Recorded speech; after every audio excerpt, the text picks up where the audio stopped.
Hello, I'm Tony Guida. This is My New York. I am so glad to welcome back to the program the remarkable Betsy Wade, the journalist who defeated sex discrimination at the New York Times, the woman who always dreamed of being a journalist, but probably never imagined the quantities of booze and sex that would involve.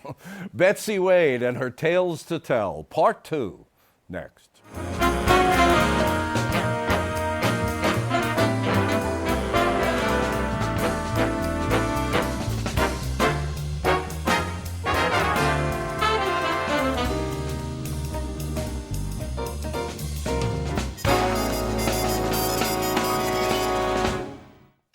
Betsy Wade is here, and boy, am I glad she is. There's so much more to talk about your career, and the thing you have called the most important, the lawsuit that you and other women brought against the New York Times. But before we get to that, the Pentagon Papers, you were involved in editing those for publication in the newspaper. What was that like? Like nothing on earth I had ever seen before, or probably would ever see again. Early in 1971, the Times began to recruit invisibly people for a project. What had gone on, I am sure all of you have read in the papers, and how it was that the papers were removed. The history of the Vietnam War was removed from the RAND Corporation files and was copied on copying machines around the country and carried from various far points to be put in the hands of a couple of reporters at the New York Times. These were stolen papers. They belonged to the government. They had been commissioned by the government. And Neil Sheehan, who had written a book review about most of the major books on the Vietnam War, which was published in the New York Review of Books, became the transit, the conduit for the theft of these papers out of the government control and into control of a newspaper, because Sheehan's opinion about how the war was going was so startlingly different, and the Different feed, from the public different from the public story and different the administration from what people story. were saying. Was the war being won or lost? What were all of these wonderful things that were going to be done that were producing results? And the best reporters in the business had been out there working on it, and the truth still seemed not to be forthcoming. So that was the beginning of the Times' effort, but it was spiriting away people who were, at this time of year, not necessarily going to take a vacation, but might be taking a vacation. And I had spoken for a vacation early in the time, because we were going to take our older son to look at some colleges in the Middle West, which is what one does when one has children of college age.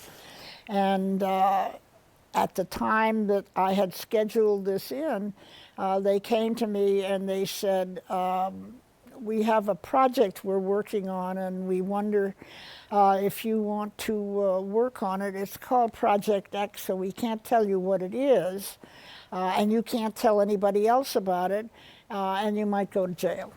You might go to jail. Yes. At which point you said, I am told one person, one employee, said no, going to jail was not part of the life program. But I thought, well, going to jail, Rosa Luxemburg, here I come. So it turned out that now this is what, 1971? Yes. 71, okay. This is in the, early spring, late winter. This thing had been dragging on for a long time in secret. And Project X, as the Times was calling it, wasn't going to be conducted on the old building on 43rd Street. They sequestered you guys in a hotel?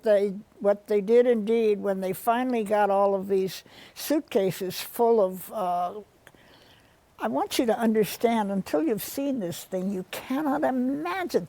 The pages had no numbers. This is the Papers, the Pentagon literal Papers. papers themselves. The pages had no numbers. They weren't in any sequence. You could tell that this one maybe went with that one because the typeface was the same. Oh my But it God. was like a jigsaw puzzle. So they had carried all of this, and at this point I wasn't even involved, but they had carried all of this to a hotel room in the Hilton Hotel. And then it was 6 hotel rooms, and there were filing cabinets. And as I say, this was something that was just completely illegal. So they allowed only one cleaner to come into those rooms, the same cleaner, and if the same cleaner had a day off, everything just had to be shoved out into the hall, the coffee cups, the writer's blocks, the napkins, everything. And then the cleaner would come back the next day, but they weren't going to let any strangers into that room at all.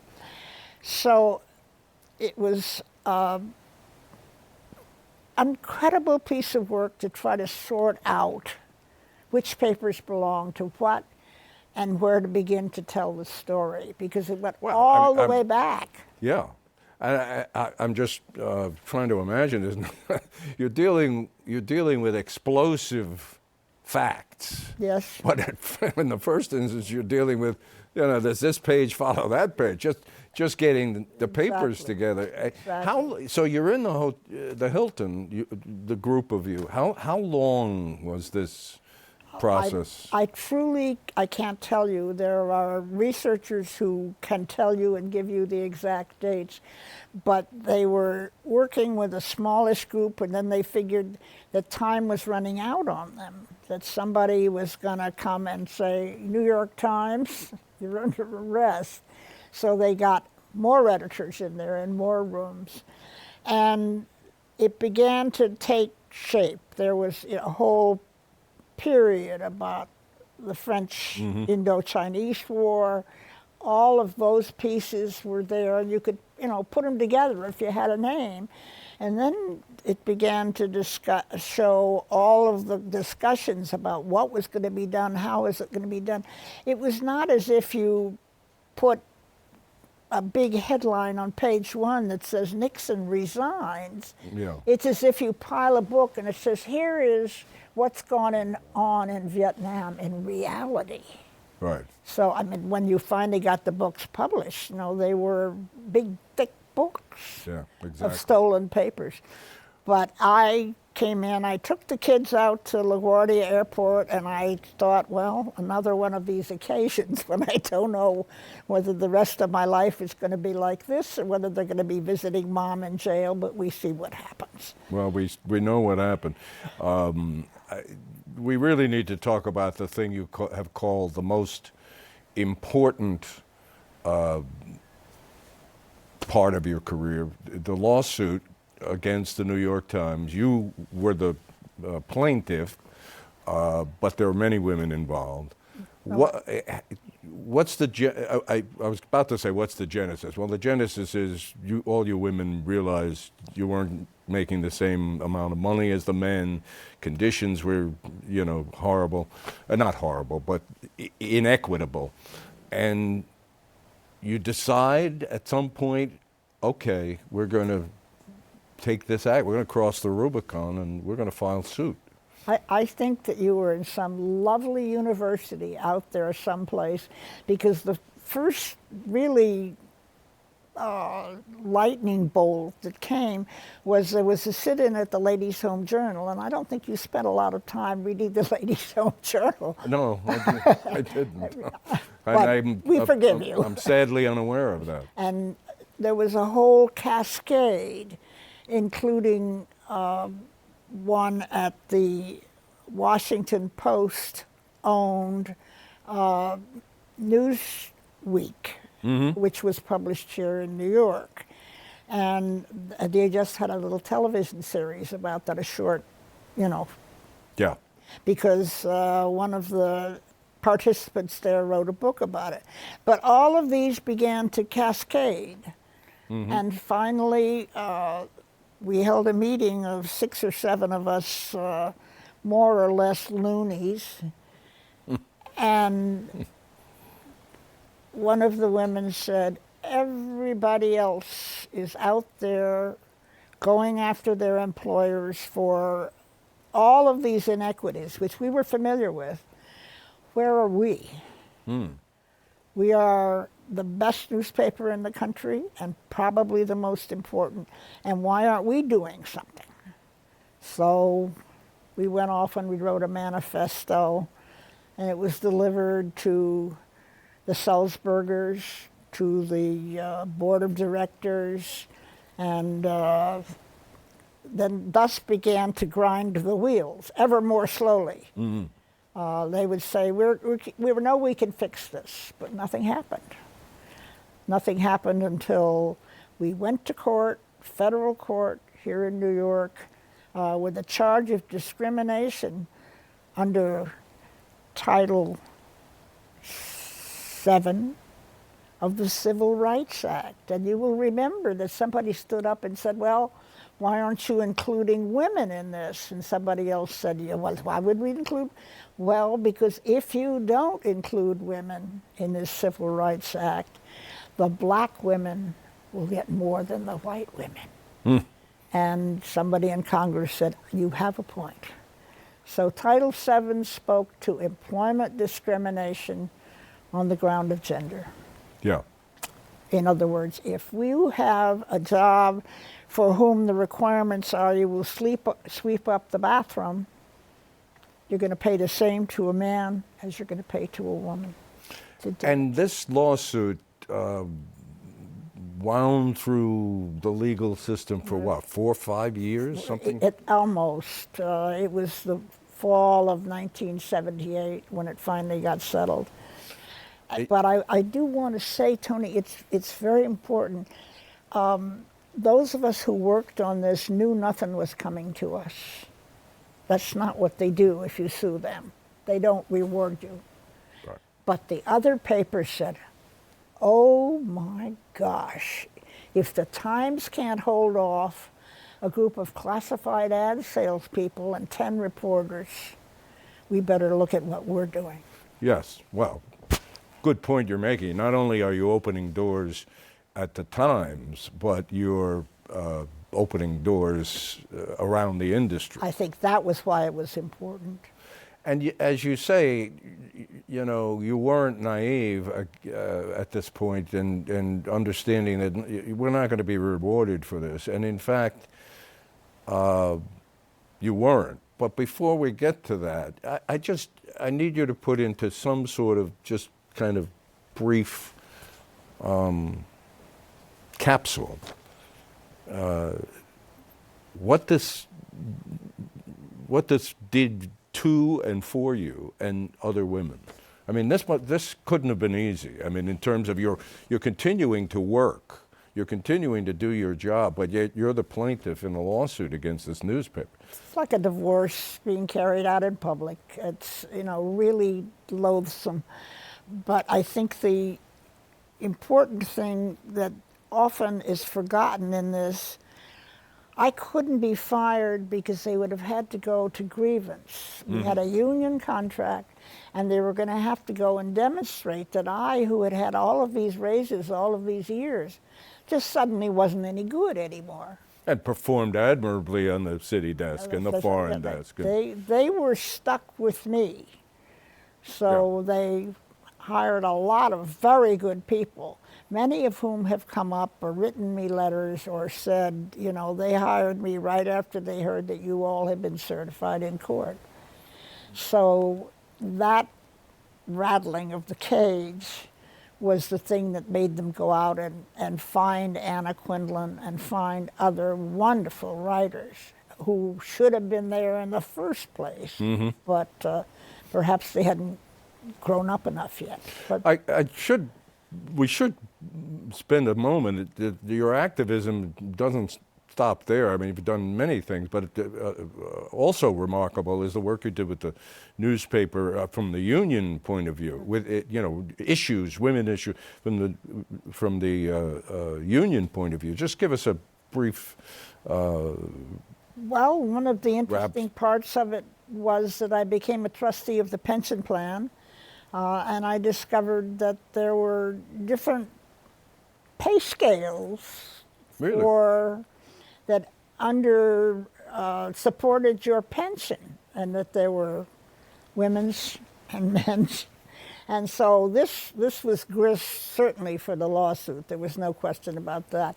But then I discovered that if you took off 6 weeks to have a baby, they subtracted 6 weeks from your seniority.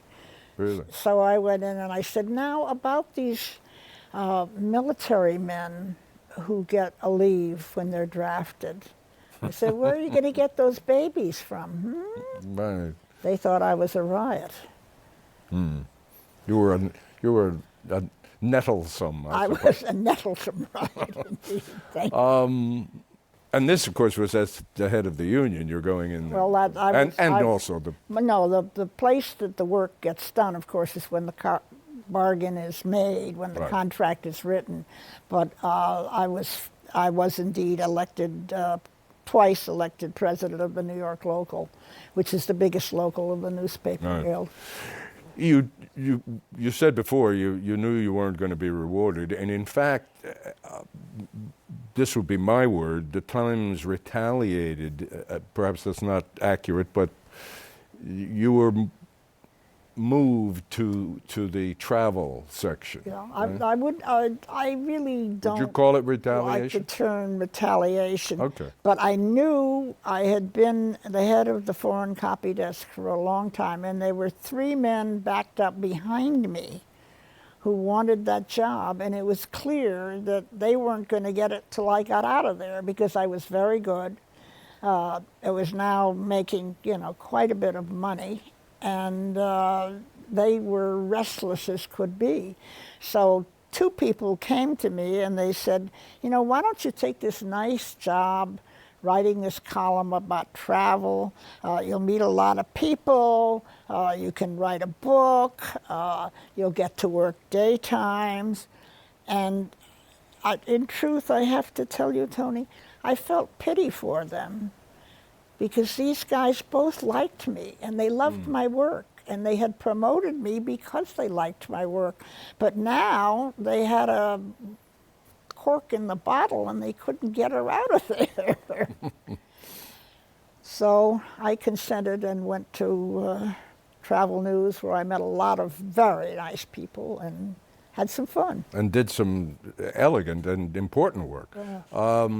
It occurs to me to ask some questions as the minutes wind down here of you in terms of issues around the world at the moment, in our country, and perhaps in the framework of, if you were still an editor, stories you'd like to see the paper working on and doing real journalism about. And one of the thoughts that I had was, we started our conversation last week talking about the energy of the Women's March. And I guess the challenge now is, how do you harness that energy and turn it into some sort of political action?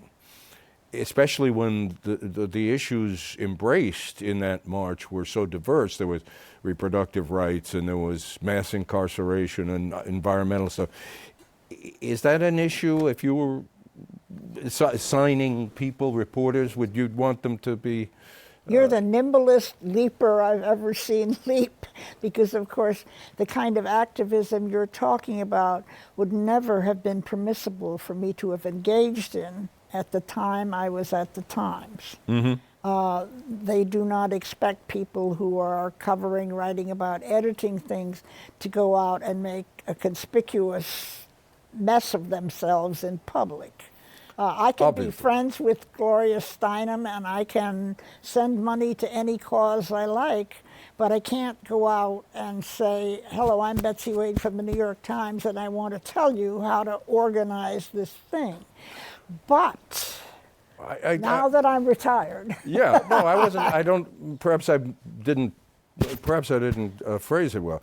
You know, an assignment editor, at least in my business, television news, you get an assignment editor who says to reporters, I think, or to the, you know, the whole organization, the morning meeting, the editorial meeting, who says, you know, I think we need to start working on this issue. Yes. Or that story, you know, out of the Women's March, what are we going to report? What are the issues there? Well, would you agree, or would you? What story would you? Well, I have to tell you, sometime before this, it was back before the election. Susan Chira, who was the first deputy managing editor. Yes. I believe, negotiated with the management to get herself a job to be in charge of the stories that impinged upon women's lives and how women went. And she left that position and she became the, for want of a better term, the editor for women. And on the 2 days of the march, Susan Chira's byline led the paper. And she has done outstanding work. And I think that the Times, it's almost as if they had stood the situation on its head and said, now we'll have somebody whose ear to the ground, both assigning, writing, gathering, pulling together. I don't think any of these questions now are going to fade instantly from sight. And I cannot imagine that Susan Chira is not at this moment sitting there and talking to them about how is it going in Texas. One of the things that perhaps the march exposed, but has been there sort of playing in the background, is the issue of abortion and women's rights and feminism. And there are many women who, I'm told, and I read, who embrace many of the issues that were raised by the Women's March, but who themselves are anti-abortion and feeling that they're excluded. They're not, that this world that they're seeing of activism is a world in which you better be pro-abortion or you're not welcome. Do you think that's a real? I don't think it's real because I think probably, or not real for a substantial number, I think probably what hasn't been looked at is the question of what we want is no need for abortion. Abortion is a wretched, distressing undertaking for a woman. Right. If you don't get pregnant when you don't want to get pregnant, then that's where you belong. And I would be happy to stand up and say, I am against abortion, but I am not against the right of abortion. It has to be something that's there. But when I was standing in the crowd on 2nd Avenue in our great, huge mass of immobile humanity, the signs were going by every which way, but I didn't find people who seemed to be coming through with a sign that said, no more abortion. Yeah. I wish we had weeks more to talk, because I want to embark in the last few minutes here on what you think the press, the challenge of the press is in covering this new president, Donald Trump. Oh, man. That's a very broad. I say you're asking a question that everyone, I think, wants the answer to. I find it breathtaking and upsetting when the Times says in a page 1 headline, you know, Trump repeats 3 more lies or falsehoods. It's not a word that I'm used to seeing on the front page of the Times. And Well, I just don't know, what are you going to do? I know. It's, of course, it's so disorienting wherever you see it. That news that the President of the United States is apparently Didn't know has it was a- raining. He didn't know it was raining. It's just Yeah, crazy. Apparently, he has a difficult relationship with truth. That's disorienting. But I mean, he has so well, it seems, so masterfully managed to demonize the news media in many ways that it seems to me the challenge of covering this man will involve at least people, you know, like you and I maybe were once, really, you know, brushing up on their ability to try to control, not control, but to stay on top of an issue. He seems to outpace them. This may be the great opening that we have waited for, because the situation is so grotesque that the people who have their minds focused on the importance of the United States of America and its importance to the people of the world who cannot stay where they are must be preserved and protected. But I'm not the founding fathers. I'm not that smart, but I sure would like to go stand in line with the people who want to move this thing. Yeah. Well, you raised the point of falsehoods, lies. How does, you know, if you're a White House correspondent or you're the Washington bureau chief, how do you assign stories about a president who appears to lie a lot? You have to call in the smartest people you've got, I guess, and sit them down and say, what are the touch points on what we're going to try to do? Are we going to watch the divestiture, if such there will be? Well, let me interrupt, because I didn't put the question as precisely as I wanted to. This is an age in which facts seem to not matter to a lot of folks. So if fact is the antidote to lie, but a lot of people are not accepting facts, where are we? It's something very deep, I'm afraid. Okay. Yeah. All right. Well, we should But probably. if you have a suggestion, let me know and I'll meet you on the corner. I don't, and I really, the fact that I'm not reporting anymore, in some ways I'm somewhat relieved, because I don't have a clue how I would approach this. I just think we're all going to have to hit the phones as soon as we find out what the message is. Betsy Wade has said that a successful career in journalism is to contribute something to the strengthening of democracy. She has done that and much more in a remarkable lifetime, and it's a delight to have you with us. Thank you. Betsy Wade. We'll see you next week.